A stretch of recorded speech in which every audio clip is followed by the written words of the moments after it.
जय लक्ष्मी नारायण भगवान की जय। हमें रोज़ कथा सुनते रहना चाहिए, सत्संग सुनना चाहिए, प्रवचन सुनना चाहिए। इसके सुनने से क्या होंगे? जो भक्तगण हैं, जो भगवान की भक्ति करते हैं, जो परमात्मा में लगे हुए हैं, वो इस माया के चक्कर में नहीं पड़ सकते। माया उन्हें घुमा नहीं सकता, क्योंकि ये संसार में क्या है? माया है। संसार में नास्तिक ज़्यादा हैं और आस्तिक कम है। तो ये जो नास्तिक हैं, उन्हें ये भगवान का भजन अच्छा नहीं लगता। और हम सारा था, क्योंकि हम संसार छोड़ के कहीं जा नहीं सकते, हमें गृहस्थ में रहना है। तो गृहस्थ में रहना है, हमारा ध्यान इधर उधर न भटके, हमारा मन इधर उधर न जाए। इसके लिए हमें क्या होना चाहिए? रोज़ सत्संग सुनना चाहिए, क्लास लेना चाहिए। सत्संग क्या है? क्लास है, जिसमें हमें भगवान की भक्ति के बारे में बताया जाता है। यदि हम सत्संग नहीं सुनेंगे, क्लास नहीं लेंगे, तो निश्चित ही हमारा मन भटक जाएगा। ये माया अच्छे अच्छे को नचा देता है।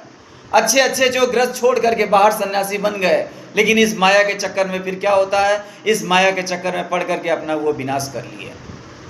अंत समय में हमारा शरीर, जब हमारे आत्मा शरीर छोड़ती है, आत्मा शरीर से निकलती है, तो हम जिसका ध्यान करते हैं वही जो है आत्मा उसी शरीर के में प्रवेश कर जाती है।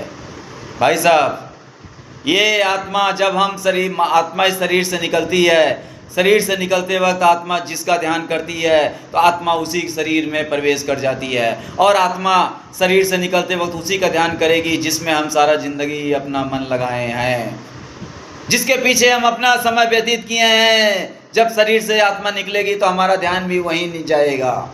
इसीलिए हमें क्या करना चाहिए? पहले से इसीलिए तैयार किया जाता है कि हमारा ध्यान जो है किसी शरीर, किसी और जीव, किसी से मोह ना हो, नहीं तो बड़ा खतरा है।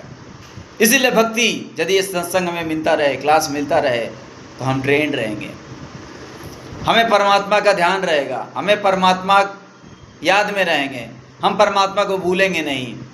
और जब हमारे शरीर से आत्मा निकलेगी, तब सीधा हम परमात्मा के धाम पहुँचेंगे, सीधा परमात्मा के धाम पहुँचेंगे। क्योंकि हमें वही याद रहेगा शरीर छोड़ते वक्त, मृत्यु के समय, जो सारा जिंदगी हम किए हैं, जिसके पीछे हम सारा जिंदगी अपना समय गंवाए हैं। हमारा शरीर से आत्मा निकलते वक्त हमको भी वही ध्यान आएगा। हम ये सोचेंगे कि नहीं, हमें दूसरा ध्यान आएगा, दूसरा ध्यान कभी नहीं आ सकता। इसीलिए हमें ये क्लास अटेंड करना चाहिए, क्योंकि सत्संग, ये चाहे आप जितना पैसा दे दें, सत्संग से बड़ा पुण्य कोई भी नहीं है। सबसे बड़ा पुण्य यदि संसार में है तो वो सत्संग है। सत्संग सुनने के लिए देवी देवता भी तरसते हैं। बड़े बड़े देवी देवता सोचते हैं कि हमको मनुष्य शरीर मिले और मनुष्य शरीर में हमें सत्संग सुनने